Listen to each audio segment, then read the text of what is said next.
léegi lundi terre bi dina daw bu weesoo lundi day continuer wala day arrêté waat.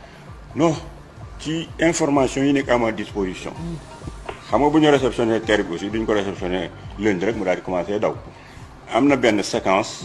bu nga xam ne bile terre bi ay nit dinañ ci dugg pour visiter ko xam ko nekk souvent ni nga après di gérer joxe ay ticket. yoo xam ni dinañ ci dugg rek pour habituer wu ak itam am l'habitude du terre. pour que ñu xool liy tourner tout autour pour que mu dem mais il faut que ñu terminer la certification là xam nga dafa am benn entreprise bu tudd SETER bu fi nekk.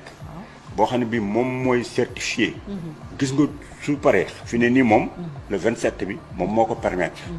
mais il faudrait qu'on reçoive les documents et tout ba taxaw ba lépp tale billet yeeg. certification par rapport à la sécurité tout à la sécurité et tout parce que foofu. il faut que Sénégalais yi def ci attention. parce que la société de certification bi fi nekk bi tudd SETER. moom xoolul est-ce que ñii dañuy dem ci élection législative est-ce que dañuy dem ci élection locale. kon il faut que terre bi teere daw. yooyu seen yoon nekkul ci yooyu parce que xam nga tax. gis nga seen chiffre d'affaires global. teeru Sénégal. grain de sable la ci biir.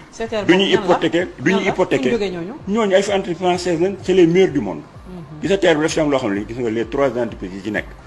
addina bi ci yëpp bokkam ci mairie lañ bokk. léegi nag ñoom amuñu droit def fi du n'importe quoi. waaye terre bi di daw.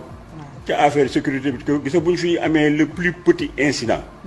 dañ leen di blacklister sur le plan mondial. ba pare les assurances vont jouer. kon dañuy def ndànk daal kon ñooñu ndànk la ñuy def. bu ñu la nee feu vert bi le go. mooy xoolal remplir nga les critères mën ngaa def. foofu nag fi lañ nekk. kon réception bu ñu ko defee. danañ mettre en place benn période bu ndaw boo xam ne bi ci la ñuy def lépp soo ko commencé nag la commercialisation.